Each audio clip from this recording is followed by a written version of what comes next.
ಗುರುರ್ಬ್ರಹ್ಮ ಗುರುರ್ವಿಷ್ಣು ಗುರುರ್ದೇವೋ ಮಹೇಶ್ವರಃ ಗುರು ಸಾಕ್ಷಾತ್ ಪರಬ್ರಹ್ಮ ತಸ್ಮೈ ಶ್ರೀ ಗುರವೇ ನಮಃ.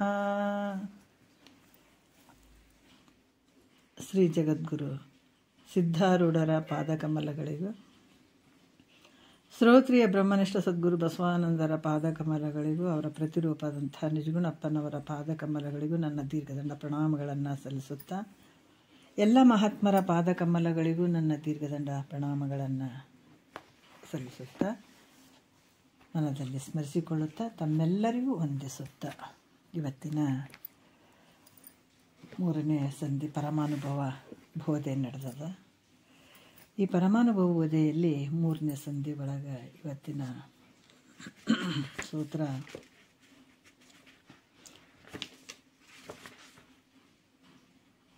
ಇಲ್ಲಿ 2ನೇ ಸೂತ್ರ, ಕೊನೆಯ ಒಂದು 2 ನುಡಿ ಇಟ್ಕೊಂಡು ಮಾತಾಡಬೇಕಾಗ್ತದೆ. ನೋಡೋಣ.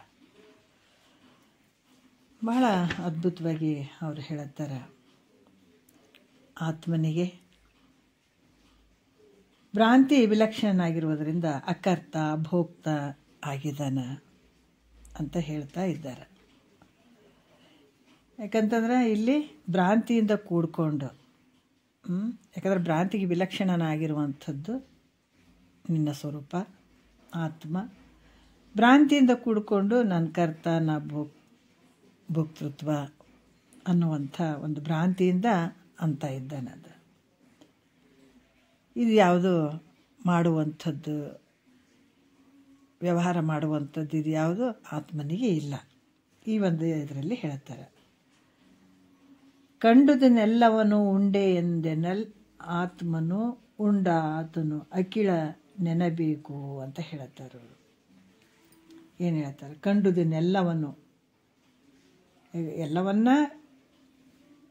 ಎಲ್ಲವನ್ನ ಉಂಡೇನು ಅಂತಂದಾಗ ಅಖಿಳವನು ಸರ್ವವನ್ನು ಉಪಭೋಗ ಮಾಡಿದವನು ಅಂತ ಅನ್ಬೇಕಾಗ್ತದೆ. ಯಾಕಂದ್ರೆ ಆತ್ಮ ಯಾವುದನ್ನು ನೋಡ್ತಾನೋ ಅದೆಲ್ಲವನ್ನು ಉಪಭೋಗ ಮಾಡ್ತಾನಂತ ಹೇಳಿದ್ರೆ, ಎಲ್ಲವನ್ನು ಸರ್ವವನ್ನು ಅಥವಾ ಉಪಭೋಗ ಮಾಡ್ತಾನ ಅಂತ ಹೇಳಬೇಕಾಗ್ತದೆ. ಇದು ಯೋಗ್ಯ ಅಲ್ಲ. ಯಾಕಂದರೆ ಎಲ್ಲದಕ್ಕೂ ವಿಲಕ್ಷಣನಾಗಿರುವಂಥದ್ದು, ಸಾಕ್ಷಿ ರೂಪವಾಗಿರುವಂಥವನು, ಯಾಕಂದರೆ ಕಾಣಿಸಿಕೊಳ್ಳುವಂಥ ದೃಶ್ಯ ಪ್ರಪಂಚ, ಇವು ಕಾಣುವಂಥವನು, ನೋಡುವಂಥವನು, ಕಾಣಿಸಿಕೊಳ್ಳುವಂಥ ಏನು ದೃಶ್ಯ ಪ್ರಪಂಚ ಅದಕ್ಕೆ ವಿಲಕ್ಷಣನಾಗಿರುವಂಥವನು.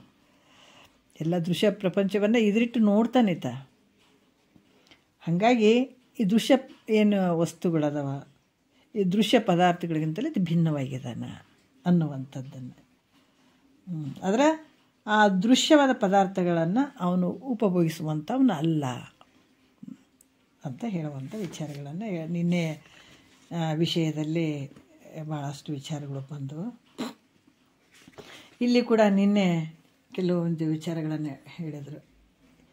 ಈ ಆತ್ಮನಿಗೆ ಬಂದಾದಿ ದುಃಖಗಳು ಯಾವೂ ಇಲ್ಲ ಅಂತ ಹೇಳಿದರು ಅವರು. ಯಾಕಂದ್ರೆ ತನುವಿರಹಿತನು ಹೆಂಗದನ, ಶರೀರಕ್ಕೆ ಬೇರೆಯಾಗಿರುವಂಥವನು, ಅವಿಕಾರಿಯು ಅಚಲಿತನು ಎನಿಸುವ ಆತ್ಮನಿಗೆ ತತ್ತನು ದುಃಖ ಜನನ ಮರಣ ಶೋಕ ಭಯ ಬಂದವೆಂಬಿಯು ಎಳ್ಳಿನಿತ್ತಿಲ್ಲ ಬಲೆ ಕೇಳರಿದಂದು ಅಂತ. ಯಾಕಂತಂದ್ರೆ ಯಾವಾಗ ನೀನು ತಿಳ್ಕೊಂಡಾಗ ಈ ಶರೀರ ಸಂಬಂಧವಾದಂಥ ಜನನ ಮರಣ ಅನ್ನುವಂಥದ್ದು, ಈ ಮನಸ್ಸಿಗೆ ಸಂಬಂಧವಾಗಿರುವಂಥದ್ದು ಶೋಕ ಮೋಹ ಭಯ ಅಜ್ಞಾನ, ಇವೆಲ್ಲವೂ ಈ ಬಂಧ ಅನ್ನುವಂಥದ್ದು ಇವು ಯಾವುವು ಇರೋಂಗಿಲ್ಲ. ಯಾವಾಗ ನಿನ್ನ ಯಥಾರ್ಥವಾದ ನಿಜ ಸ್ವರೂಪವನ್ನು ನೀನು ತಿಳ್ಕೊಂಡಾಗ ಇವು ಯಾವ ಸಂಬಂಧ ಇಲ್ಲ. ಅದಕ್ಕೆ ನೀನು ಹೆಂಗಿದೆ ಅಂತಂದರೆ ಹೇಳಿದರು, ಅವಿಕಾರಿಯಾಗಿರುವಂಥದ್ದು, ಯಾವ ವಿಕಾರಗಳು ನಿನಗಿಲ್ಲ ಅನ್ನುವಂಥದ್ದು, ನಿನಗೆ ಭಯ ಶೋಕ ಇವು ಯಾವೂ ಇಲ್ಲ, ನೀನು ಹೆಂಗಿದೆ ಅಚಲನಾಗಿರುವಂಥವು ನೀನು. ಈ ರೀತಿಯಾಗಿ ನಿನ್ನೆ ವಿಚಾರದಲ್ಲಿ ಹೇಳಿದರು.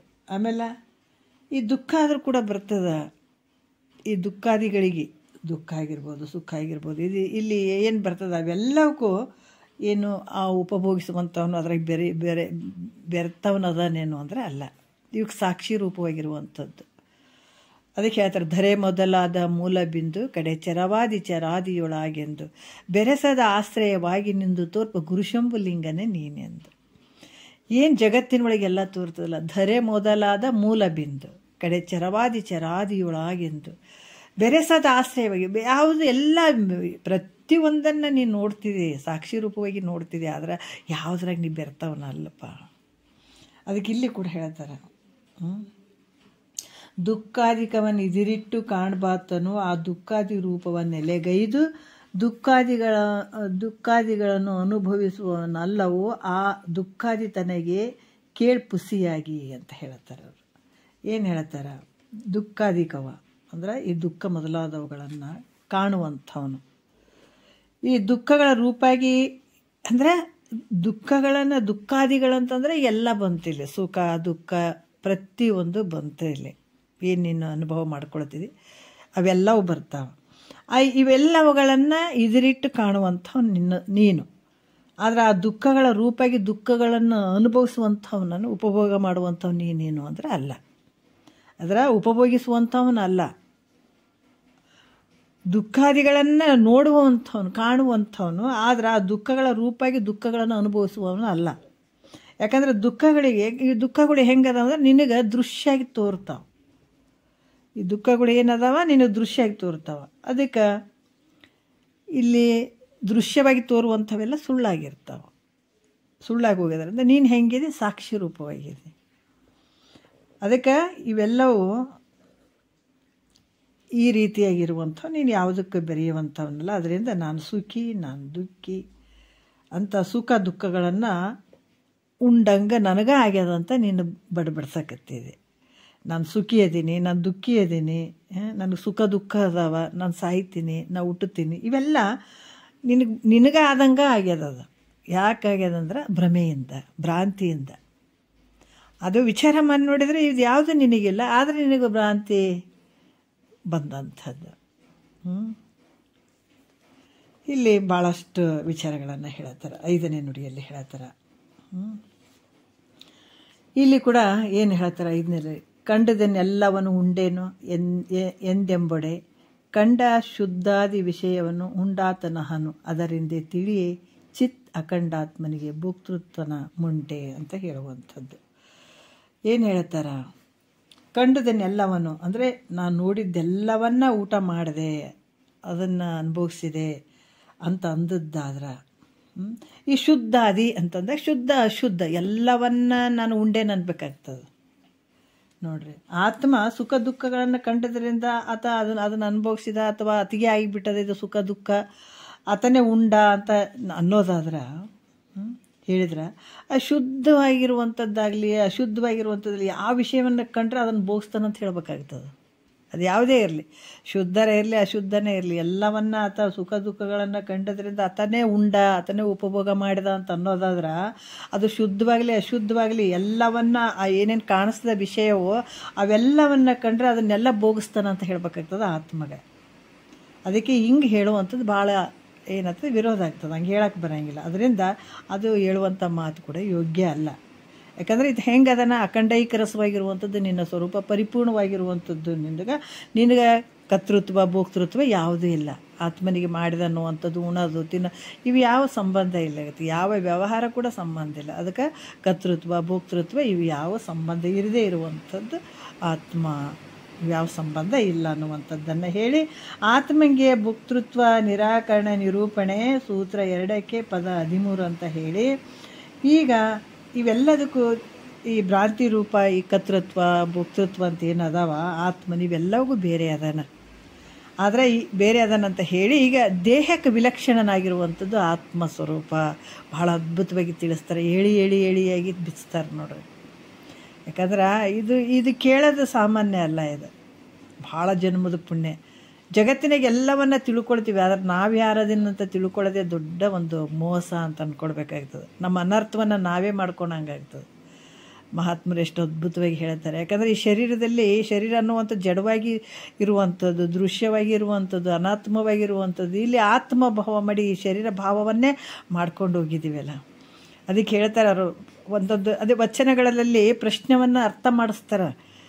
ಯಾಕೆ ಮಹಾತ್ಮರು ಈ ವಚನಗಳನ್ನು ತತ್ವಪದಗಳನ್ನು ಯಾಕೆ ಬರೆದ್ರಂತಂದ್ರೆ, ಆ ತತ್ವಪದ ವಚನಗಳು ಓದಿದಾಗ ಅಥವಾ ತಿಳ್ಕೊಂಡಾಗ ಅಂದ್ರೆ ಅದನ್ನು ನೋಡಿದಾಗ ನಾವು ಮುಕ್ತರಾಗ್ತೀವಿ ಅಂತ ಅನ್ನೋದಲ್ಲ. ಅಷ್ಟಿಷ್ಟೇ ವಚನಗಳನ್ನು ನೋಡಿ ನಾವು ಮುಕ್ತರಾಗ್ತೀವಿ ಅನ್ನುವಂಥದ್ದಲ್ಲ. ನಮ್ಗೆ ಏನಂದ್ರೆ ಆ ಪ್ರಶ್ನೆಗಳು ಅರ್ಥ ಆಗಬೇಕು. ಏನಿರ್ಬೋದು, ಹಿಂಗೆಲ್ಲ ಹೇಳ್ತಾರಲ್ಲ, ಕಲ್ಲು ದೇವರು ದೇವರೆಲ್ಲ, ಮಣ್ಣು ದೇವರು ದೇವರೆಲ್ಲ, ಪಂಚಲೋಹದಿಂದ ಮಾಡಿದ ದೇವರು ದೇವರೆಲ್ಲ, ತನ್ನ ತಾನರಿದೊಡೆ ತಾನಾರೆಂದು ತಿಳಿದೊಡೆ ನಮ್ಮ ಪ್ರಮಾಣ ಕೂಡಲ ಸಂಗಮ ದೇವ, ತನ್ನ ತಾನರಿದೊಡೆ ತಾನಾರೆಂದು ತಿಳಿದೊಡೆ. ಆವಾಗ ನಾವು ವಚನಗಳದಾಗ ಅಲ್ಲಿ ಪ್ರಶ್ನೆ ಇಟ್ಬಿಟ್ರು ಕೆಲವೊಂದು, ಇದು ಏನಿರ್ಬೋದು. ಅವಾಗ ಕಲ್ಲು ದೇವರಲ್ಲ ಅಂತಾರ, ಮಣ್ಣು ದೇವರಲ್ಲ ಅಂತಾರ, ಪಂಚಲೋಹದಿಂದ ಮಾಡಿದ ದೇವರಲ್ಲ ಅಂತ ಇನ್ನೂ ಕೆಲವೊಂದು ವಿಚಾರ ಬರೆದಿದ್ದಾರೆ. ಅದಕ್ಕೆ ತನ್ನ ತಾನರಿದೊಡೆ, ಮತ್ತು ಅಷ್ಟು ಕೇಳಿದ್ಗಡೆ ನಮ್ಗೆ ಮುಕ್ತಿ ಆಗಿಬಿಡ್ತಾನೆ.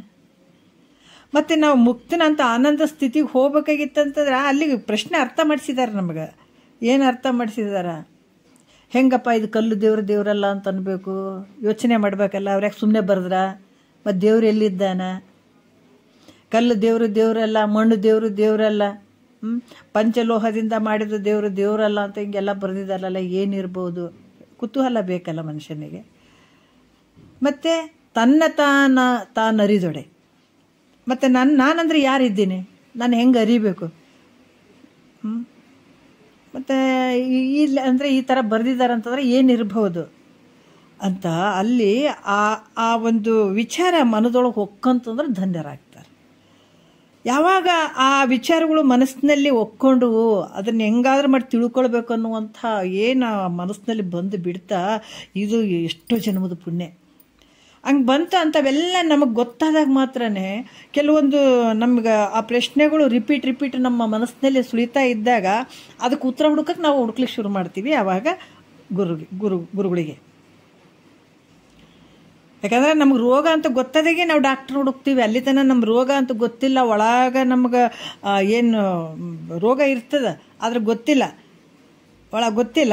ಯಾವಾಗೋ ಒಂದು ಸಲ ತ್ರಾಸರ ಡಾಕ್ಟ್ರ್ ಹತ್ರ ಹೋಗಿರ್ತೀವಿ, ಏನೋ ಒಂದು ಇಂಥ ರೋಗ ಅಂತ ಹೇಳಿರ್ತಾರೆ. ಅದಾದ ಬಿಟ್ಟು ಕೆಲವು ಸಲ ರೋಗಗಳು ಗೊತ್ತೇ ಆಗಂಗಿಲ್ಲ. ಈಗ ನಮ್ಮದ್ರಾಗೆ ಒಬ್ಬರು ಅದಕ್ಕೆ ಇಲ್ಲಿ ಕ್ಯಾನ್ಸರ್ ಅಂತ ಹೇಳಿದರು. ಇಲ್ಲ, ಇದನ್ನು ಬಾಂಬೆದಾಗ ಹೋಗಿ ಚೆಕ್ ಮಾಡ್ಸ್ಕೊಂಬರ್ರಿ ಅಂತ ಕಳಿಸಿದ ತಕ್ಷಣ ಅವ್ರ ಫ್ರೆಂಡ್, ಭಾಳ ಕ್ಲೋಸ್ ಫ್ರೆಂಡು, ಆಯ್ತಪ್ಪ ಇಬ್ಬರು ಹೋಗೋಣ ಅಂತೇಳಿ ತೋರ್ಸೋಕೆ ಹೋದ್ರು. ಹೋದ ನಂತರ ಅಲ್ಲಿ ಹೇಳಿದರು, ನೀನು ಇಲ್ಲಿ ತನಕ ಬಂದಿಯಲ್ಲ, ಅಷ್ಟು ದೂರಿಂದ ಬಂದುಬಿಟ್ಟಿದ್ದಿ, ಗುಲ್ಬರ್ಗದಿಂದ ಇಲ್ಲಿ ಬಾಂಬೆಗೆ ಬಂದುಬಿಟ್ಟಿವಿ, ಮತ್ತು ನನ್ನ ಜೊತೆ ನೀನು ಭಾಳ ಚೆಕಪ್ ಮಾಡಿಸ್ಕೊಂಡ್ಬಿಡು, ಜನರಲ್ ಚೆಕಪ್ ಅಂತ ಇರ್ತದಲ್ಲ ಅದು ಮಾಡಿಸ್ಕೊಂಡು ಬಿಡು, ಚೆನ್ನಾಗಿರ್ತದೆ ಇಲ್ಲಿ ಅಂದರು. ಅಂದಾಗ ಆಯಿತು ಅಂತ ಹೇಳ್ಬಿಟ್ಟು ಅದನ್ನು ಮಾಡಿಸ್ಕೊಂಡ. ಈತ ಏನು ಕ್ಯಾನ್ಸರ್ ಅಂತ ಹೋಗಿದ್ದ, ಈತಗಿಲ್ಲ, ಅತಿಗೆ ಇತ್ತು.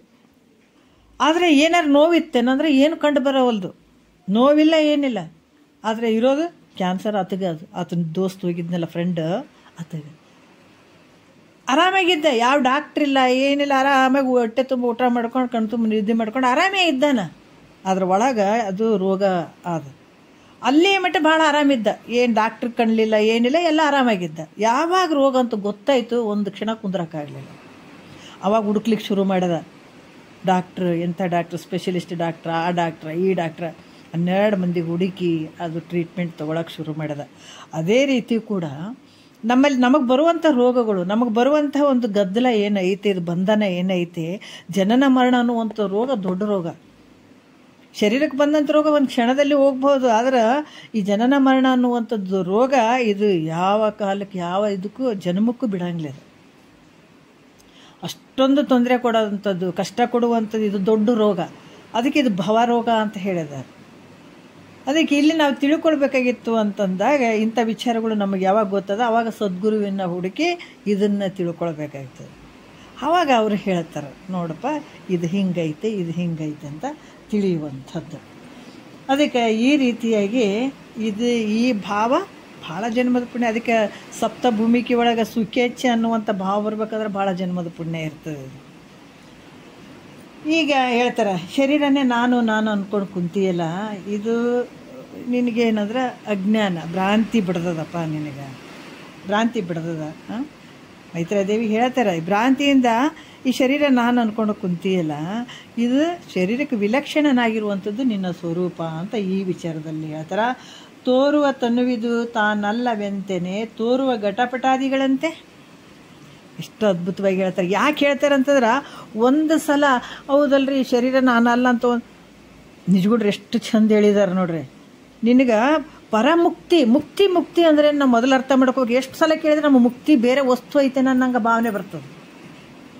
ನಮಗೇನೋ ಮುಕ್ತಿ ಅಂದ್ಗಳೇ ಏನೋ ಒಂದು ವಸ್ತು ಐತೇನೋ, ಗುರುಗಳು ಕೊಟ್ಬಿಡ್ತಾರೇನೋ, ದೇವ್ರು ಕೊಟ್ಬಿಡ್ತದೇನೋ, ಏನಿಲ್ಲಪ್ಪ ನಮಗೆ ಮುಕ್ತಿ ಕೊಟ್ಟರೆ ಸಾಕಂತೀವಿ. ಇದೇ ಅಜ್ಞಾನನೋ ಅಂತ. ಕೊಡೋದಿಲ್ಲ, ಮುಕ್ತಿ ಕೊಡೋದಿಲ್ಲ. ನೀ ಮೊದಲೇ ಮುಕ್ತನಿದ್ದೀನಿ, ನಾನು ಮೊದಲೇ ಆನಂದ ಇದ್ದೀನಿ. ನಾನು ಗುರುನಾಥ ಗುರುಗಳು ಕೊಡ ಅಂತಂದ್ರೆ ಕೊಡೋಕ್ಕೆ ಸಾಧ್ಯ ಏನದು? ಆದ್ರೆ ನೀನೇನು ಮರ್ತಿದ್ದಿ, ನಿನ್ನೊಳಗಡೆ ಇರುವಂಥ ಒಂದು ಆನಂದದ ಸ್ವರೂಪ ಏನೈತೆ, ನಿನ್ನೊಳಗೆ ಇರುವಂಥದ್ದು ನೀ ಮರ್ತಿಯಲ್ಲ, ಅದನ್ನು ತೋರಿಸ್ತಾನೆ ಸದ್ಗುರುನಾಥ. ನಾವು ಅದಕ್ಕೆ ಮುಕ್ತಿ ಅನ್ನುವಂಥದ್ದು ಏನು ಅಂತ ನಾವು ಮೊದಲು ಅರ್ಥ ಮಾಡ್ಕೋಬೇಕಾಗ್ತದೆ. ಮುಕ್ತಿ ಅಂದರೆ ಆನಂದ, ಅದು ಆನಂದದ ಒಂದು ಸದನ, ಮನೆ, ಅದು ದೊಡ್ಡ ಆನಂದದು. ಅದು ಆನಂದದ ಸ್ವರೂಪನೇ ನೀನು, ಅರಿವಿನ ಸ್ವರೂಪನೇ ನೀನಿದೆ, ಪರಮಾತ್ಮನ ಸ್ವರೂಪನೇ ನೀನಿದೆ. ಅದಕ್ಕೆ ಇಂಥ ಆನಂದವನ್ನು ಈಗೇನು ಸಣ್ಣ ಪುಟ್ಟ ನಾವು ಲೌಕಿಕದಾಗಿರ್ಬೋದು, ಯಾವುದ್ರಾಗ ನಾವು ಸಣ್ಣ ಪುಟ್ಟ ಆನಂದಗಳನ್ನು ಹುಡುಕ್ಲಿಕ್ಕೆ ಶುರು ಮಾಡ್ತೀವಿ. ಆ ಸುಖ ಐತೆ, ಆನಂದ ಐತೆ ಅಂತ ನಾವು ಎಲ್ಲ ಅದರಲ್ಲೇ ಮುಖ್ಯ ಮೂಲ ಉದ್ದೇಶ, ಜೀವಿಗಳ ಉದ್ದೇಶ ಏನು? ನಾನು ಆನಂದವಾಗಿರ್ಬೇಕನ್ನೋದೇ. ಮತ್ತು ದುಃಖ ಅಂತಿವತ್ತು ಯಾರಿಗಾದ್ರೂ ದುಃಖ ಅಂತ ಅಂದಿದ್ದಾರೇನೋ ಅಂದರೆ ಯಾರೂ ಅಂದಿಲ್ಲ. ದುಃಖ ಬೇಕಂತಿವತ್ತು ಯಾರಾದ್ರೂ ಹರಕಿ ಓದ್ತಾರೇನು, ದೇವ್ರಿಗೆ ಏನಾರು ಕೇಳ್ಯಾರೇನು? ಜಗತ್ತಿನೊಳಗೆ ಒಬ್ಬರೊಬ್ಬರನ್ನ ನಾವು ಹುಡುಕಾಡಿದ್ರೂ ಸಿಗಂಗಿಲ್ಲ, ದುಃಖ ಬರಲಿ ಕಷ್ಟ ಬರಲಿ ಅಂತ ಎಲ್ಲೂ ಕೇಳಿಲ್ಲ. ಆದರೆ ಮುಖ್ಯ ಉದ್ದೇಶ ಆನಂದ, ಸುಖನೇ. ಆದರೆ ನಿಜವಾದ ಸುಖ ಐತೇನೋ ಅಂದರೆ ಇಲ್ಲ. ಇದು ಭ್ರಾಂತಿಯಿಂದ ಬೇರೆ ಬೇರೆ ಕಡೆ ಹುಡುಕ್ತಾ ಇದ್ದಾನೆ, ಆಯಿತಾ? ಅದಕ್ಕೆ ನಿಜವಾದ ಸುಖ ಯಾವುದು? ಮುಕ್ತಿ ಅನ್ನುವಂಥದ್ದೇ ನಿಜವಾದ ಆನಂದದು. ಮುಕ್ತಿ ಅನ್ನುವಂಥ ಪದನೇ ಆನಂದದು. ಮುಕ್ತಿ ಅನ್ನುವಂಥ ಪದನೇ ಪರಬ್ರಹ್ಮ ಸ್ವರೂಪ. ಅದು ಅರಿವು ಅನ್ನೋದೇ ಒಂದು ಪರಬ್ರಹ್ಮ ಸ್ವರೂಪ. ಅದು ಅದಕ್ಕೆ ಅರಿವೆ ತಾನೆಂದು ನಂಬಿ ನಿಂದೊಡೆ ಮುಕ್ತಿ ಪೆರತಿಲ್ಲವೆಂದು ನಿಗಮೋಕ್ತಿದಾಗ ಹೇಳ್ಯಾರ. ನಿಗಮದಲ್ಲಿ ಹೇಳಿದಂತ ಹೇಳಕತ್ತಾರ ಅವರು. ಆಗಮದಲ್ಲಿ ಬರೀ ಕರ್ಮಗಳ ಬಗ್ಗೆ, ಉಪಾಸನೆ ಬಗ್ಗೆ ಇದರೆಲ್ಲ ಬರ್ಕೊಂಡು ಬಂದಿದ್ದಾರೆ. ನೀ ಆಗಮ ಕೆಳಗಿನ ಮಟ್ಟದ ಆಗಮದಲ್ಲಿ ನೀನು ಅಲ್ಲಿ ನೋಡೋಕೆ ಹೋದ್ರೆ ಇವೇ ಸಿಗ್ತಾವೆ. ಆದರೆ ನಿಗಮ ಭಾಗದಲ್ಲಿ ಹೇಳಿದ್ದಾರೆ. ಎಷ್ಟು ಅದ್ಭುತವಾಗಿ ಹೇಳ್ತಾರೆ. ಅರಿವೆ ತಾನೆಂದು ನಂಬಿ ನಿಂದೊಡೆ ಮುಕ್ತಿ. ಎಂಥ ಅರಿವದು, ವಿಶೇಷವಾದಂಥ ಅರಿವು ಸದ್ಗುರು ತಿಳಿಸಿಕೊಡ್ತಾನಲ್ಲ, ಆ ಸದ್ಗುರು ವಾಕ್ಯವನ್ನು ನೀ ಶ್ರದ್ಧೆಯಿಂದ ತಗೊಂಡದ್ದೇ ಆದ್ರೆ ಆ ಅರಿವಿನ ಸ್ವರೂಪದಲ್ಲಿ ಅರಿವೆ ತಾನೆಂದು ನಂಬಿ ನಿಂದೊಡೆ ಮುಕ್ತಿ. ಮತ್ತು ನಂಬಬೇಕಂತ ಹೇಳ್ತಾರೆ ಅವರು. ಯಾಕೆ ಇದನ್ನು ಪದೇ ಪದೇ ಹೇಳಿದ್ರು ಅವರು? ಎಲ್ಲವನ್ನು ಕೇಳ್ತಿದ್ದಿ, ಎಲ್ಲವನ್ನು ತಿಳ್ಕೊತಿದ್ರೆ ನಂಬಿಕೆನೇ ಇರಲಿಲ್ಲ ಅಂದ್ರೆ ತೊಗೊಂಡು ಏನು ಮಾಡ್ತೀರಿ? ಸದ್ಗುರು ಹೇಳಿದಂಥದ್ದನ್ನು ನಂಬಬೇಕಾಗ್ತದೆ. ಈಗ ಅಮ್ಮ ಹೇಳಿದ್ರು ಮೊನ್ನೆ ಒಂದು ಸಲ, ಮಲ್ಲಮ್ಮಮ್ಮ ಹೇಳಿದ್ರು. ಯಾಕಂತಂದ್ರೆ ಅನ್ನಪೂರ್ಣ ಅಮ್ಮನೂ ಹೇಳಿದರು, ಏನ್ರಿ ನಮಗೆ ಇವೆಲ್ಲ ದೃಶ್ಯ ಪ್ರಪಂಚ ಇದೇನು ನೋಡಿದಿವೆಲ್ಲ ಸುಳ್ಳು ಅನ್ಸಕತ್ತವ ನಮಗೆ. ಗುರುನಾಥ ಹಿಂಗೆ ಹೇಳ್ತಾನಲ್ಲ, ಹೌದಲ್ಲ, ಇವೆಲ್ಲ ನಮ್ಗೆ ಕಾಣ್ತಾವಂದ್ರೆ ಇವೆಲ್ಲ ಸುಳ್ಳು ಅನ್ನಿಸ್ತಾವೆ. ಯಾವುದ್ರ ಮೇಲೆ ಅಷ್ಟು ಭಾವನೆ ಹೋಗಂಗಿಲ್ಲ ರೀ ನಮಗೆ. ಯಾವಾಗಿಂಥ ಭಾವಗಳು ಬರ್ತಾವಂತಂದಾಗ ಗುರುವಿನ ವಾಕ್ಯದ ಮೇಲೆ ನಂಬಿಕೆ ಜಾಸ್ತಿ ಇಟ್ಕೊಂಡು ನಾವು ಕೇಳ್ದಾಗಿಂಥವೆಲ್ಲ ಬರ್ತಾವೆ, ತಿಳಿತಾವೆ ನಮಗೆ. ಏನೋ ಒಂದು ಪುರಾಣ ಪುಣ್ಯಕಥೆ ಕೇಳಕತ್ತೀವಿ ಅಂತ ಏನೋ ಒಂದು ಲೆಕ್ಕದಾಗ ಕೇಳಿಕೆ ನಮ್ಮ ಪಾಡಿಗೆ ನಾವು ಇರ್ತೀವಿ, ಅವ್ರ ಪಾಡಿಗೆ ಅವ್ರು ಹೇಳಿರ್ತಾರಂದ್ರೆ ಇವು ಹತ್ತಂಗ್ಲತ್ತಲ್ಲಿ. ಯಾಕಂದ್ರೆ ಯಾವಾಗ ಕೇಳ್ತೀವಿ, ಶ್ರದ್ಧೆಯಿಂದ ಕೇಳ್ತೀವಿ, ಅವು ನಮಗೆ ಕೆಲಸ ಮಾಡ್ತಾ ಹೋಗ್ತಾವೆ, ಬದಲಾವಣೆ ಆಗ್ತದೆ. ಭಾವನೆಗಳು, ಮನಸ್ಸುಗಳು, ಆಮೇಲೆ ಏನು ಗುಣಗಳು, ಇವೆಲ್ಲ ಬದಲಾವಣೆ ಆಗಲೇಬೇಕಾಗ್ತದೆ ಯಾವಾಗ ಸೀರಿಯಸ್ ಆಗಿ ತೊಗೊಂಡಾಗ. ಮತ್ತು ಇಲ್ಲಿ ಇನ್ನೂ ಒಂದು ಹೇಳ್ತಾರೆ. ಯಾಕಂದ್ರೆ ಅಂಥ ಈ ಎಲ್ಲಿ ಹೇಳ್ತಾರೆ ಇದನ್ನು? ಅರಿವೆ ತಾನೆಂದು ನಂಬಿ ನಿಂದೊಡೆ ಮುಕ್ತಿ. ನಂಬ್ರಿ, ಈ ಅರಿವಿನ ಸ್ವರೂಪನೇ ನಾನು ಇದ್ದೀನಿ, ಅದೇ ಪರಬ್ರಹ್ಮ ಸ್ವರೂಪ, ಅದೇ ಮುಕ್ತಿಯ ಸ್ವರೂಪ. ಅದನ್ನು ಸರಿಯಾಗಿ ನೀನು ನಂಬಿದ್ದೆ ಆದರೆ ಪೆರೆತಿಲ್ಲವೆಂದದು ನಿಗಮೋಕ್ತಿ, ಬೇರೆ ಏನೂ ಇಲ್ಲ ಇಲ್ಲಿ. ಮತ್ತು ಈಗ ನನ್ನ ಸ್ವರೂಪಕ್ಕೆ ಏನು ಬೇಕಾಗಿದೆ ಅಷ್ಟೆಲ್ಲ ಮಹಾತ್ಮರು ತಿಳಿಸಿದ್ರೆ ಅಷ್ಟು ತಿಳ್ಕೊಂಡ್ರೆ ಸಾಕಲ್ಲ. ನಾವೇನು ಬೇರೆ ಬೇರೆ ಅಧ್ಯಯನ ಮಾಡ್ಬೇಕಾಗ್ಯದ ಇಲ್ಲಿ? ಎಲ್ಲ ಶಬ್ದಗಳನ್ನು ಸೇರಿಸ್ಕೊಂಡು ಅದು ಹಿಂಗ್ರಿ ಇದು ಹಿಂಗ್ರಿ ಗದ್ದಲಿಕ್ಕೆ ಹಾಕ್ಬಿಡ್ತೀವಿ. ಶಬ್ದ ಜಾಲದಾಗ ಬೀಳೋದು ಅವಶ್ಯಕತೆ ಇಲ್ಲ. ನೀ ಏನು ದೊಡ್ಡ ಇಲ್ರಿ, ಭಾಳ ಅಧ್ಯಯನ ಮಾಡ್ಬೇಕ್ರಿ. ಏನು ಅಧ್ಯಯನ ಮಾಡ್ತಿ? ಇದ್ರಾಗ ಅಧ್ಯಯನ ಮಾಡ್ತಿ? ನೀನು ಯಾರು ಇದ್ದಿ ಅಂತ ತಿಳ್ಕೊಳ್ಬೇಕು ಅಷ್ಟೇ. ಏನು ಇವು ಅನಾತ್ಮ ವರ್ಗಗಳನ್ನು ಬಿಡೋದು, ಮತ್ತು ಇದಕ್ಕೆ ಸಾಕ್ಷಿ ರೂಪವಾಗಿರುವಂಥದ್ದು, ಕಳಿಲಿಕ್ಕೆ ಬರದೇ ಇರುವಂಥದ್ದು ಒಂದು ಉಳುಮೆ ಅದ, ಅದಕ್ಕೆ ತಿಳ್ಕೊ. ಅದಕ್ಕೆ ಹೇಳ್ತಾರೆ ಅರಿವೆ ತಾನೆಂದು ನಂಬಿ ನಿಂದೊಡೆ ಮುಕ್ತಿ ಪೆರತಿಲ್ಲವೆಂದದು ನಿಗಮದಲ್ಲಿ ಏನು ಹೇಳಿದಾರಲ್ಲಿ? ಬರೀ ಜ್ಞಾನ ಹೇಳಿದಾರಲ್ಲಿ. ನೀನೇ ಪರಬ್ರಹ್ಮ ಸ್ವರೂಪ, ನೀನೇ ಅನ್ನುವಂಥದ್ದು ನಿಗಮ ಭಾಗದಲ್ಲಿ ಹೇಳಿದಂಥದ್ದು ಜ್ಞಾನ. ಆಗಮದಲ್ಲಿ ಹೇಳಿದಂಥದ್ದು ಇವು ಕರ್ಮಗಳ ಬಗ್ಗೆ ಹೇಳ್ಕೊಂಡು ಬಂದಿದ್ದಾರೆ. ಯಾಕಂದ್ರೆ ನಿನಗೆ ಅರ್ಥ ಆಗಲಿ ಅಂತ ಶುದ್ಧ ಆಗಲಿ. ಅನ್ನುವಂಥ ವಿಚಾರದಲ್ಲಿ ಆಗಮದಲ್ಲಿ ಬರ್ಕೊಂಡು ಬಂದಿದ್ದಾರೆ. ನಿಗಮದಲ್ಲಿ ಬರೀ ಜ್ಞಾನ, ಇದನ್ನೆಲ್ಲ ಫಿಲ್ಟರ್ ಮಾಡಿ ಕೊನೆಗೆ ಆಗ ನಿಗಮಕ್ಕೆ ಬರೋಕ್ಕೆ ಎಲ್ರಿಗೂ ಆಗಂಗಿಲ್ಲ. ಅದಕ್ಕೆ 840 ಉಪನಿಷತ್ತುಗಳು ಕರ್ಮದ ಬಗ್ಗೆನೇ ಬರ್ಕೊಂಡು ಬಂದರು. 231 ಉಪನಿಷತ್ತು ಇದ್ರ ಬಗ್ಗೆ ಬರ್ಕೊಂಡು ಬಂದರು, ಉಪಾಸನೆ ಬಗ್ಗೆ. ಜ್ಞಾನದ ಬಗ್ಗೆ 108 ಉಪನಿಷತ್ತುಗಳನ್ನು ಬರ್ಕೊಂಡು ಬಂದರು. ಹಾಗಾಗಿ ಇಲ್ಲಿ ಕೂಡ ಏನು ಹೇಳ್ತಾರೆ, ಕೆಲವು ಉಪನಿಷತ್ತುಗಳು ಕರ್ಮದ ಬಗ್ಗೆ ಬರ್ಕೊಂಡು ಬಂದರು, ಉಪಾಸನೆ ಬಗ್ಗೆ ಬರ್ಕೊಂಡು ಬಂದರು, ಜ್ಞಾನದ ಬಗ್ಗೆನೂ ಬರ್ಕೊಂಡು ಬಂದರು.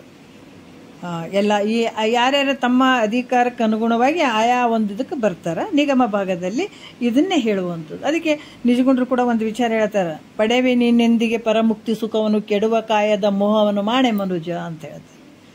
ಪಡೆವೆ ನೀನೆಂದಿಗೆ ಪರಮುಕ್ತಿ ಸುಖವನ್ನು, ಇಂಥ ಸುಖವನ್ನು ಪರಮುಕ್ತಿ ಸುಖ ಅಂತ ಹೇಳ್ತಾರೋ, ಶ್ರೇಷ್ಠವಾದಂಥ ಸುಖವನ್ನು ಪಡ್ಕೊಳ್ಬೇಕಾದ್ರೆ ಯಾವಾಗ ಪಡ್ಕೊಳ್ತಿ?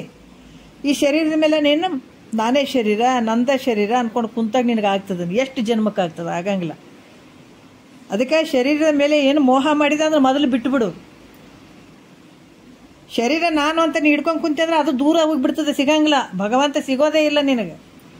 2 ಅದಾವ ನೋಡ್ರಿ ಇಲ್ಲಿ. ನಾ ಶರೀರನ ಹಿಡ್ಕೋತೀನಿ, ಭಗವಂತನನ್ನು ಕಾಣ್ತೀನಿ, ಮುಕ್ತಿಯನ್ನು ಪಡ್ಕೋತೀನಿ ಅಂದ್ರೆ ಸಾಧ್ಯ ಇಲ್ಲ ಇಲ್ಲಿ. ಒಂದು ಬಿಡು, ಒಂದು ಹಿಡಿ. ಶರೀರದ ಭಾವ ಬಿಟ್ಬಿಡು, ಆರಾಮಾಗಿ ಆನಂದ ಆತ್ ನಿನಗೆ. ಅಂತ ಭಗವಂತ ಸಿಕ್ಕಾಬಿಡ್ತಾನೆ ನಿನಗೆ, ದೂರ ಏನಿಲ್ಲ. ಅಂತ ಮುಕ್ತಿ ಆಗೇ ಬಿಡ್ತದೆ. 2 ದೋಣಿ ಮೇಲೆ ಕಾಲಿಡ್ತೀನಿ ಅಂದ್ರೆ ಆಗಲ್ಲ ಇಲ್ಲಿ. ಶರೀರನ ರಕ್ಷಣೆ ಮಾಡ್ತೀನಿ, ಶರೀರದ ಮೇಲೆ ದೊಡ್ಡ ಮೋಹ ಇಟ್ಕೋತೀನಿ, ಆದರೂ ನಾನು ಮುಕ್ತಿ ಆಗಲಿ ಅಂದರೆ ಒಂದನ್ನು ಬಿಡು, ಒಂದನ್ನು ತ್ಯಾಗ ಮಾಡು. ಅದಲ್ಲ ಇದಲ್ಲ ನಿನಗೆ. ಆದ್ರೆ ಇದನ್ನ ಯಾವಾಗ ನೀನು ಬಿಡ್ತಿದ್ದೀಯ, ಆ ಭಾವವನ್ನು ಯಾವಾಗ ಬಿಡ್ತೀಯ, ಅವಾಗ ಪರಮುಕ್ತಿ ಸುಖವನ್ನು ಅಂತ ಹೇಳ್ತಾರೆ ಅವರು. ಅಂಥದನ್ನು ಪಡ್ಕೊಳಕ್ಕೆ ಸಾಧ್ಯ ಆಗ್ತದೆ. ಅದಕ್ಕೆ ತೋರುವ ತನ್ನುವಿದು ತಾನಲ್ಲ ವೆಂತೆನೆ ತೋರುವ ಘಟಪಟಾದಿಗಳಂತೆ. ಕಾಣುವಂಥ ಘಟಪಟಾದಿಗಳು ಅಂದಾಗ ಈ ಕಾಣುವಂಥ ದೃಶ್ಯ ಪ್ರಪಂಚ ಏನು ಐತಲ್ಲ, ಇವೆಲ್ಲ ಏನದಾವ ಅಂತಂದ್ರೆ ಇವು ನೀನು ಆಗ್ತೀಯನ? ಯಾಕಂದರೆ ಇವನ್ನೆಲ್ಲ ದೃಶ್ಯವಾಗಿ ನೋಡ್ತಿದ್ದೀನಿ. ಕಾಣಿಸಿಕೊಳ್ಳುವ ಘಟಪಟಾದಿಗಳು ಅವು ನೀನೇ ಅಂತೀಯೇನು? ನಾನೇ ಇವೆಲ್ಲ ಗಡಿಗೆ ನಾನು ಅಂತಿದೆ, ತೋರುವಂಥ ಇವೆಲ್ಲ ದೃಶ್ಯ ನಾನೇ ಅಂತೀಯೇನು? ಇಲ್ಲ, ಅನ್ನಂಗಿಲ್ಲ. ಅಥವಾ ಆಗಂಗಿಲ್ಲ, ನಾನು ಆಗಕ್ಕೆ ಸಾಧ್ಯ ಇಲ್ಲ. ಹಾಗೆ ಈ ದೇಹ ಆದರೂ ಕೂಡ ಕಾಣಿಸಿಕೊಳ್ಳೋದ್ರಿಂದ ಇದು ನೀನಾಗಂಗಿಲ್ಲ. ನೋಡುವಂಥವು ಏನು ದೃಶ್ಯ ಅದಾವಲ್ಲ, ಕಾಣಿಸಿಕೊಳ್ತಾವಲ್ಲ, ಅವು ಯಾವ ವಸ್ತುಗಳು ನೀನಾಗಂಗಿಲ್ಲ. ಅದರಂಗ ಶರೀರ ಕೂಡ ನಿನ್ನಿಂದ ಅರಿಸಿಕೊಳ್ತದ, ತಿಳಿಸಿಕೊಳ್ತದ ಅಂದಾಗ ಈ ಶರೀರ ನೀನಾಗಂಗಿಲ್ಲ ಅನ್ನುವಂಥ ವಿಚಾರ 1ನೇ ನುಡಿಯಲ್ಲಿ ಹೇಳ್ತಾರ. ಏನು ಹೇಳ್ತಾರ 1ನೇ ನುಡಿಯಲ್ಲಿ? ತನು ತೋರದಿರೆ ತನುವಿದು ನೀನೆಂದು ಎಂತೆಂಬಡೆ ತನು ತೋರ್ಪ ಕಥದಿಂದೆ ನೀನೆಂಬೆ ನಿನಗೆ ತೋರಿತ್ತಾಗಿ ನೀನಲ್ಲವು ಈ ತನುವಿನಿಂದ ಅನ್ಯವಿಂತಿದು ಸತ್ಯ ಅಂತ ಹೇಳ್ತಾರೆ. ಏನು ಹೇಳ್ತಾರ? ತನು ತೋರದಿರೆ, ಈ ಶರೀರ ತೋರದೇ ಇದ್ರೆ ನಾನು ಅಂತ ಅಂತಿರ್ಲಿಲ್ಲ ನೀನು. ಯಾಕಂದ್ರೆ ಈ ಶರೀರ ತೋರಲಿಲ್ಲ ಅಂತಂದ್ರೆ ನಾನಂತ ನಿನಗೆ ಅನ್ನಕ್ಕೆ ಬರ್ತಾನೆ ಇರಲಿಲ್ಲ. ಯಾವಾಗ ಇದು ತೋರ್ತದಲ್ಲ, ತೋರೋದ್ರಿಂದಲೇ ಇದು ನಾನು ಅನ್ನೋದು ಸಹಜ ಆಗಿಬಿಟ್ಟದ. ನಿನಗೆ ತೋರಕತ್ತಿದ್ದಕ್ಕೆ ನಾನು ಅನ್ನಕತ್ತೀನಿ. ಆದರೂ ನಿನಗೆ ತೋರೋದ್ರಿಂದಲೇ ನೀನು, ಯಾಕಂದ್ರೆ ನೀನು ಅಂದ್ಕೊಳ್ಬೋದು ಈ ಶರೀರ ತೋರದೇ ಇದ್ರೆ ನಾನು ಅಂತಿದ್ದೇ ಇಲ್ಲ, ಈ ಶರೀರ ತೋರಕತ್ತದ ನಾನು ಅನ್ನಕತ್ತೀನಿ ಅನ್ನೋದು ಸಹಜ. ಆದರೆ ನಿನಗಿದು ಶರೀರ ತೋರ್ತಲ್ಲ, ಅದಕ್ಕೆ ನೀನಲ್ಲ. ಇದು ಶರೀರ ಯಾವಾಗ ತೋರಕತ್ತದಂತಂದಾಗ ಇದು ನೀನಾಗಕ್ಕೆ ಸಾಧ್ಯ ಇಲ್ಲ. ಇದು ನೀನು ದೇಹ ಅಲ್ಲ. ಈ ದೇಹಕ್ಕೆ ಬೇರೆಯಾಗಿರುವಂಥದ್ದೇ ಸತ್ಯ ನೋಡ್ರಿ. ಅದಕ್ಕೆ ತನುವಿನಿಂದ ಅನ್ಯವಿಂತಿದು ಸತ್ಯ. ಅದು ತೋರಕತ್ತದಲ್ಲ, ತೋರುವಂಥದ್ದು ನೀನಾಗಂಗಿಲ್ಲಪ್ಪ. ನಿನಗೆ ಇದು ಹೆಂಗದ ತೋರೋದಕ್ಕಾಗಿ ಇದರಿಂದ ನೀನು ಅನ್ಯ ಇದೆ.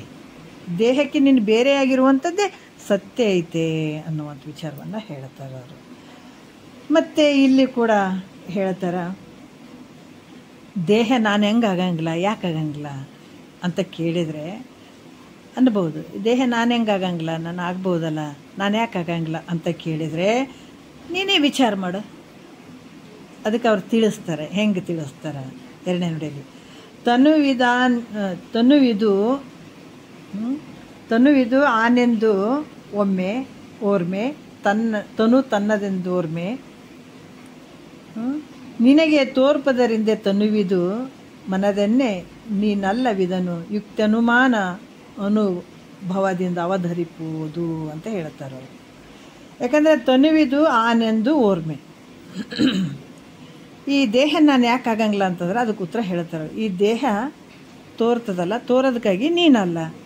ಯಾಕಂದ್ರೆ ನೀನೇ ಈ ದೇಹ ಆಗಿತ್ತಂತಂದ್ರೆ, ದೇಹ ನೀನೇ ಆಗಿದ್ದಿ ಅಂತಂದರೆ ಯಾವಾಗಲೂ ನಾನು ದೇಹ, ಈ ದೇಹ ನಾನು ನಾನು ನಾನು ಈ ದೇಹ ನಾನು ಅಂತ ಅಂದ್ಕೊಳ್ಬೇಕಾಗಿತ್ತು. ನೀ ಅಂತೀಯೇನು? ಅದಕ್ಕೆ ಇಲ್ಲಿ ತತ್ವ ಹೆಂಗಿದೆ ಅಂತಂದ್ರೆ, ಬಂಗಾರದೊಳಗಡೆ ಈ ಬಂಗಾರದಿಂದ ಆಭರಣಗಳನ್ನು ಮಾಡಿಸ್ಕೋತೀವಲ್ಲ, ಮಾಡಿಸ್ಕೊತೀವಿ. ಎಲ್ಲ ಬಳಿನೇ ಮಾಡಿಸ್ಕೊಳ್ಳಿ, ಸರನೇ ಮಾಡಿಸ್ಕೊಳ್ಳಿ, ಏನೇ ಮಾಡಿಸ್ಕೊಳ್ಳಿ, ಡಿಸೈನ್ ಹೆಂಗನ ಇರಲಿ, ಆದರೆ ಎಲ್ಲದ್ರಾಗ ಬಂಗಾರ ತುಂಬ್ಯದ. ಹೌದಲ್ಲ? ಯಾಕಂದ್ರೆ ಕಾರಣ ಆಗಿರುವಂಥದ್ದು ಬಂಗಾರ, ಕಾರ್ಯ ಆಗಿರುವಂಥದ್ದು ಆಭರಣಗಳು. ಈ ಮಣ್ಣು ಕಾರಣ ಆಗಿರುವಂಥದ್ದು ಮಣ್ಣು, ಮಣ್ಣಿನಿಂದ ಮಾಡಿದಂಥ ಮಡಿಕೆಗಳು ಎಲ್ಲನೂ ಮಣ್ಣಿನಿಂದೇ ಆಗಿರುವಂಥದ್ದು. ಮಣ್ಣಿಂದ ಒಂದು ವಿಚಾರನೇ ಅದರಲ್ಲಿ ಎಲ್ಲ ಕಡೆ ಅದ. ಕಂಠದಲ್ಲಿ ನೋಡಿದ್ರೆ ಮಣ್ಣದ, ತಳದಲ್ಲಿ ನೋಡಿದ್ರೆ ಮಣ್ಣದ, ಮಧ್ಯದ ಭಾಗ ನೋಡಿದ್ರೆ ಮಣ್ಣದ, ಎಲ್ಲ ಕಡೆ ಮಣ್ಣೇ ತುಂಬ್ಯದ.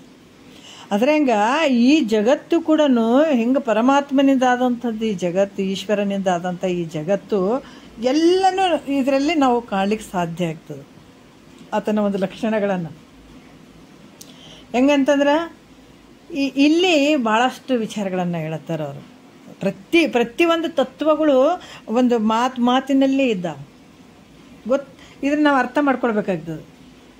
ಯಾಕಂತಂದ್ರೆ ಇಲ್ಲಿ ಈಗ ನಾನು ಶರೀರ ಅಲ್ಲ ಅನ್ನುವಂಥದ್ದು ಗೊತ್ತು, ಎಲ್ಲರಿಗೂ ಗೊತ್ತು. ಯಾಕಂದ್ರೆ ಒಬ್ಬ ವ್ಯಕ್ತಿ ಸತ್ತಾನಂತಂದ್ರೆ ಎಲ್ಲಿ ಹೋಗಿದ್ದಿ, ಎಲ್ಲಿ ಬಿಟ್ಟಿದ್ದು, ಶರೀರ ಅಲ್ಲೇ ಅದ. ಮತ್ತು ಶರೀರನೇ ಆತನೇ ಆಗಿದ್ದ ಅಂತಂದ್ರೆ ಎಲ್ಲಿ ಹೋದೆ ಅಂತ ಯಾಕೆ ಅನ್ಬೇಕು? ಸೂಕ್ಷ್ಮ ಅದಾವಲ್ಲ ವಿಚಾರಗಳು, ತಿಳ್ಕೊಂಡ್ರೆ. ಏನು ಗೊತ್ತಿಲ್ಲ, ತತ್ವ ಗೊತ್ತಿಲ್ಲ, ಗೊತ್ತಾಗ್ಬೇಕಂತೇನಿಲ್ಲ. ವೇದ ಓದಿ ಅವರು ಈ ಗುರುಮುಖಾಂತರ ಕೇಳೇ ಇಲ್ಲ.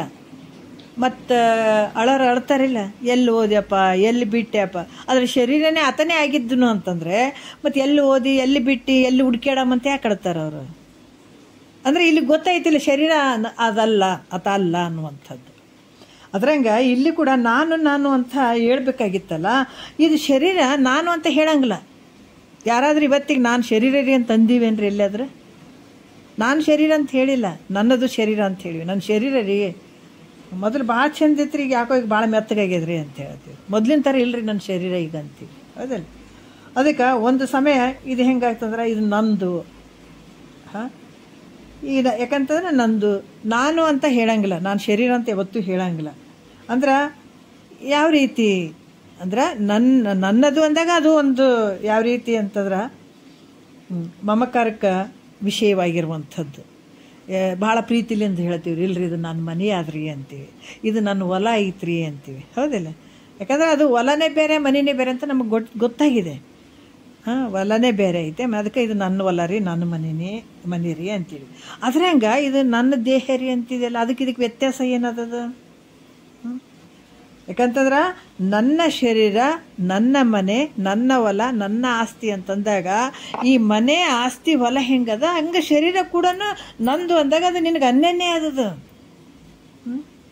ಅದಕ್ಕೆ ಈ ರೀತಿಯಾಗಿ ಇಲ್ಲಿ ಒಮ್ಮೆ ನಾನು ಅಂತಿದೆ, ಒಮ್ಮೆ ನಂದು ಅಂತಿದೆ, ನನ್ನದು ಅಂತಿದೆ. ಈ ರೀತಿ ಹೇಳೋದ್ರಿಂದ ನಿನಗೇನಾಗ್ತದ? ವಿಚಾರ ಮಾಡಿ ನೋಡು. ಯುಕ್ತಿ, ಅನುಮಾನ, ಅನುಭವಗಳಿಂದ ವಿಚಾರ ಮಾಡು. ನೀನು ವಿಚಾರ ಮಾಡಿ ನೋಡಿದ್ರೆ ಯಾವ ಕಡೆಯಿಂದ ನೀವು ವಿಚಾರ ಮಾಡಿದರೂ ಕೂಡ ಶರೀರ ನೀನಾಗೋದೇ ಇಲ್ಲ. ಬೇರೆ ಯಾರು ತತ್ವವನ್ನು ಬಲ್ಲಂಥವ್ರು ಇರದೇ ಇದ್ರ ಪರವಾಗಿಲ್ಲ, ಅವ್ರ ಬಾಯಲ್ಲಿ ಕೂಡ ಇವೇ ಮಾತುಗಳು ಬರ್ತಾವೆ. ಶರೀರ ನಾನಂತ ಯಾವತ್ತೂ ಹೇಳಿಲ್ಲ, ಶರೀರ ನಂದು ಅಂತ ಹೇಳೋವಂಥದ್ದು.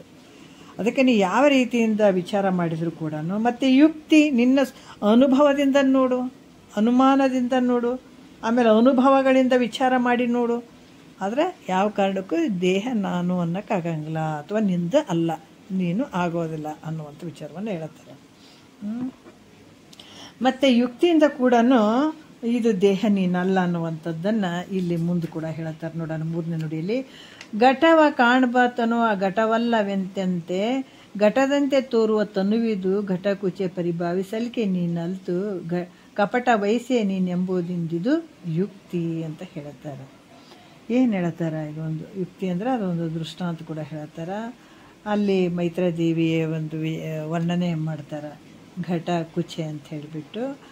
ಆಮೇಲೆ ಇನ್ನೊಂದು ಹೇಳ್ತಾರೆ, ಈ ಕೊಡವನ್ನು ನೋಡುವಂಥವನು, ಗಡಿಗೆಯನ್ನು ನೋಡುವಂಥವನು. ಆದ್ರೆ ನೋಡುವಂಥವನು ಅದೇ ರೂಪನೇ ನಾನಂತಾನೇನು.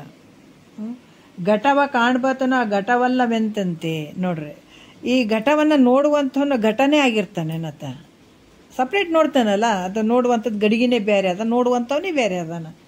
ಆದರೆ ಆ ಗಡಿಗೆನೇ ತಾನಾಗಿರ್ತಾನೇನು? ಇಲ್ಲ. ಹಂಗ ಈ ದೇಹವನ್ನು ಅರಿಯುವವನು ದೇಹ ಆಗಲಾರನು. ನೋಡ್ರಿ, ಈ ದೇಹವನ್ನು ಅರಿಯುವಂಥವನು. ಈಗ ನಾವೊಂದು ಗಡಿಗೆಯನ್ನು ನೋಡ್ತೀವಿ, ಗಡಿಗೆನೇ ನಾನು ಆಗಂಗಿಲ್ಲ. ಯಾಕಂದರೆ ಗಡಿಗೆ ಬೇರೆ ಅದ, ನಾನು ಬೇರೆ ಇದ್ದೀನಿ. ಗಡಿಗೆಯನ್ನು ನಾನು ನೋಡ್ತಾ ಇದ್ದೀನಿ, ಕೊಡವನ್ನು ನಾನು ನೋಡ್ತಾ ಇದ್ದೀನಿ. ಆದರೆ ಈ ದೇಹವನ್ನು ನಾನು ನೋಡ್ತಾ ಇದ್ದೀನಿ. ಆದರೆ ನೋಡುವಂಥವ್ನು ನಾನು ಬೇರೆಯೇ ಇದ್ದೀನಿ, ಈ ದೇಹ ಬೇರೆ ಐತೆ.